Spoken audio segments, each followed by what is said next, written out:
इस वीडियो में हम ट्रांसफार्मर से related another 10 very important objective question discuss करेंगे। 40 क्वेश्चन हम ऑलरेडी डिस्कस कर चुके हैं, तो इस वीडियो में हम क्वेश्चन नंबर 41 से 50 तक डिस्कस करेंगे। Question number 41, auto transformer has.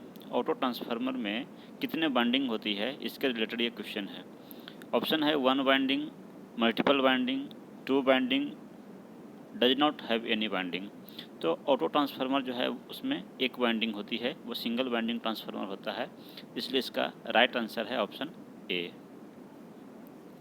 Question number 42, an auto transformer can be used as. यानी ऑटो ट्रांसफार्मर को यूज किया जा सकता है।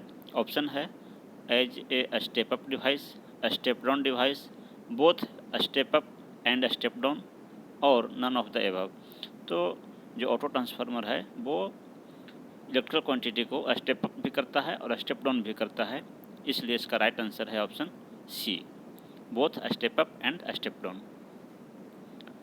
Question number 43, which of the following is the main advantage of an auto transformer over a 2 winding transformer. यानी 2 winding transformer के respect में auto transformer में क्या एडवांटेज है, ये पूछा जा रहा है। ऑप्शन ए है hysteresis losses totally eliminated, option B है saving in binding material, option C copper losses are negligible, and option D eddy losses are totally eliminated. तो जो ऑटो ट्रांसफार्मर का जो एडवांटेज है 2 वाइंडिंग ट्रांसफार्मर के respect में, वो ये है कि ऑटो ट्रांसफार्मर में चूंकि सिंगल वाइंडिंग यूज होता है, एक ही वाइंडिंग यूज होता है, इसलिए इसमें बाइंडिंग मटेरियल की सेविंग होती है, यानी कॉपर इसमें सेविंग होता है, तो इसलिए इसका राइट आंसर है ऑप्शन बी। ये ऑटो ट्रांसफार्मर का बिग एडवांटेज है। नेक्स्ट है question number 44, in auto transformer maximum copper saving occurs when. यानी ऑटो ट्रांसफार्मर में मैक्सिमम कॉपर सेविंग कब होती है, तो इसका डेरिवेशन होता है और उसके द्वारा आप पता कर सकते हैं, ये कैलकुलेट किया जा सकता है कि ऑटो ट्रांसफार्मर में मैक्सिमम कॉपर सेविंग तब होती है जब टर्न रेशियो यूनिटी के नज़दीक हो। यूनिटी के जितना नज़दीक टर्न रेशियो होगा, यानी 1 के जितना करीब होगा टर्न रेशियो, कॉपर सेविंग उतना ही अधिक होगा। और ये बहुत ही इंपॉर्टेंट क्वेश्चन है, लगभग हर एग्जाम में ये क्वेश्चन पूछा जाता है, इसलिए इसका राइट आंसर है ऑप्शन ए।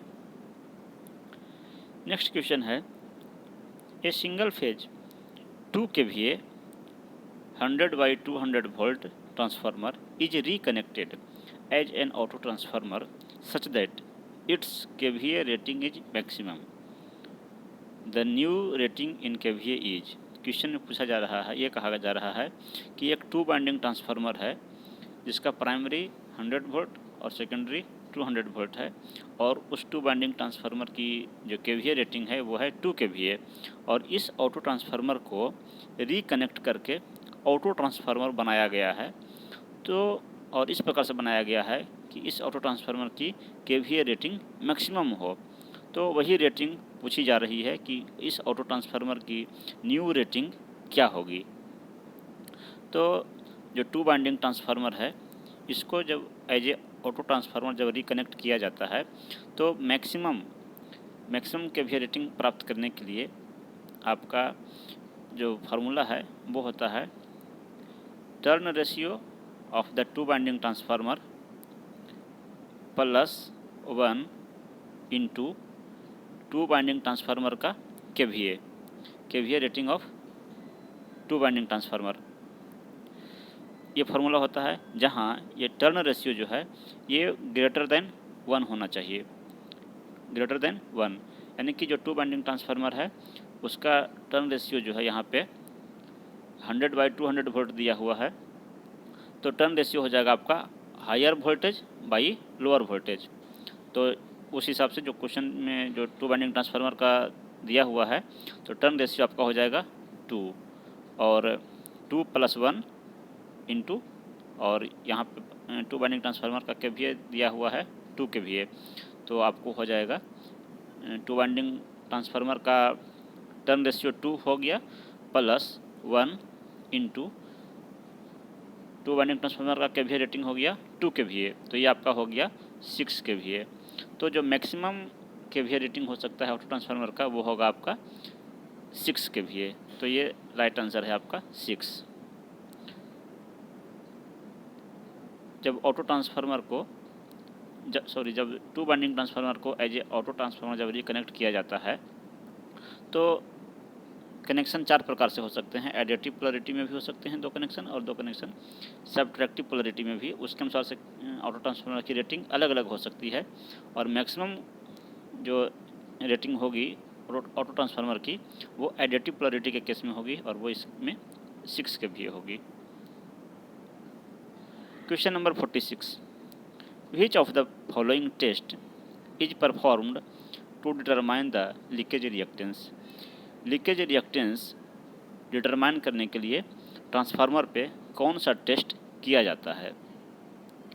तो लीकेज रिएक्टेंस निकालने के लिए शॉर्ट सर्किट टेस्ट के द्वारा लीकेज रिएक्टेंस डिटरमाइन किया जाता है, इसलिए इसका राइट आंसर है आपका option A. Short circuit test के द्वारा कॉपर लॉस पता चलता है, साथ ही साथ लीकेज रेजिस्टेंस, लीकेज रिएक्टेंस और बाइंडिंग का रेजिस्टेंस भी कैलकुलेट होता है। Question number 47, the maximum load that A power transformer can carry is limited by its. यानी कोई पावर ट्रांसफार्मर का मैक्सिमम लोड का लिमिटेशन किसके द्वारा तय किया जाता है। तो वो है टेम्परेचर राइज। टेम्परेचर राइज के द्वारा पावर ट्रांसफार्मर का मैक्सिमम लोड लिमिटेड होता है, यानी कि ज़्यादा लोड होने पे टेम्परेचर ज़्यादा राइज हो सकता है, इसलिए जो पावर ट्रांसफार्मर है उसका मैक्सिमम लोड टेम्परेचर राइज को ध्यान में रखकर ही लिमिट किया जाता है, इसलिए इसका राइट आंसर है ऑप्शन बी। क्वेश्चन नंबर है 48, the noise of the transformer is mainly due to. Transformer में हमिंग नॉइज होता है, वो किस कारण से डेवलप होता है ये पूछा जा रहा है। ऑप्शन है cooling fan, magnetostriction, mechanical vibration, all of the above. तो इसका राइट आंसर है मैग्नेटोस्ट्रिक्शन इन आयरन कोर। मैग्नेटोस्ट्रिक्शन के कारण ट्रांसफार्मर में नॉइज डेवलप होता है, जो कि आप सुने होंगे। तो मैग्नेटोस्ट्रिक्शन क्या है, जो ट्रांसफार्मर का कोर है वो फेरोमैग्नेटिक मटेरियल का बना होता है। फेरोमैग्नेटिक मटेरियल का ट्रांसफार्मर का कोर बना होता है, और इस मटेरियल को जब मैग्नेटिक फील्ड में जब रखा जाता है तो ट्रांसफार्मर का जो कोर है या ये मटेरियल जो है वो एक्सपेंड करता है या कॉन्ट्रैक्ट करता है, कभी एक्सपेंड कभी कॉन्ट्रैक्ट करता है। तो इसी के कारण जो है ट्रांसफार्मर से हमिंग नॉइज आती है, और इस फिनोमिना को मैग्नेटोस्ट्रिक्शन कहा जाता है, इसलिए इसका राइट आंसर है option B. Question 49, the size of the transformer core mainly depends on. Transformer का साइज मुख्य रूप से किस पर डिपेंड करता है। फ्रीक्वेंसी पे, एरिया ऑफ द कोर पे, flux density of the core पे, या both frequency and area of the core. तो इसका राइट आंसर है both frequency and area of the core. यानी कि जब कोर का एरिया जब ज़्यादा होगा, जितना ज़्यादा एरिया होगा उतना बड़ा ट्रांसफार्मर होगा, ट्रांसफार्मर का साइज उतना ही बड़ा होगा, इसलिए एरिया कोर के एरिया पे भी डिपेंड करता है ट्रांसफार्मर का साइज, साथ ही साथ फ्रीक्वेंसी पे भी डिपेंड करता है। जितना हाई फ्रीक्वेंसी पे ये ऑपरेट करेगा उतना कम साइज का ये ट्रांसफार्मर होगा, यानी कि फ्रीक्वेंसी के इन्वर्सली प्रोपोर्शनल होता है ट्रांसफार्मर का साइज। तो इसलिए आपका राइट आंसर है ऑप्शन डी, यानी कि दोनों पे डिपेंड करता है। Question number 50, in a transformer the primary flux is. यानी कि जो ट्रांसफार्मर है उसमें प्राइमरी फ्लक्स और सेकेंडरी फ्लक्स में क्या रिलेशन होता है, यानी कौन ज़्यादा होता है कौन कम होता है, या दोनों सेम होता है। तो जो ट्रांसफार्मर है उसमें प्राइमरी में जो जितना फ्लक्स होगा उतना ही फ्लक्स आपका सेकेंडरी में भी होता है, यानी कि दोनों फ्लक्स आपका इक्वल होता है, इसलिए इसका राइट आंसर है ऑप्शन डी। और अब एक क्वेश्चन आपके लिए, आप इसका आंसर खुद से इसको पता कीजिए बुक पढ़ करके, या प्रीवियस वीडियो में भी आपको इसका आंसर मिल जाएगा। During the open circuit test of a transformer के ओपन सर्किट टेस्ट के दौरान क्या होता है? ऑप्शन ए है primary is supplied rated voltage, यानी क्या प्राइमरी को जो प्राइमरी वाइंडिंग है उसको रेटेड वोल्टेज से सप्लाई देते हैं। ऑप्शन बी है primary is supplied current eight reduced voltage, यानी कि प्राइमरी को क्या रिड्यूस्ड वोल्टेज से सप्लाई देते हैं।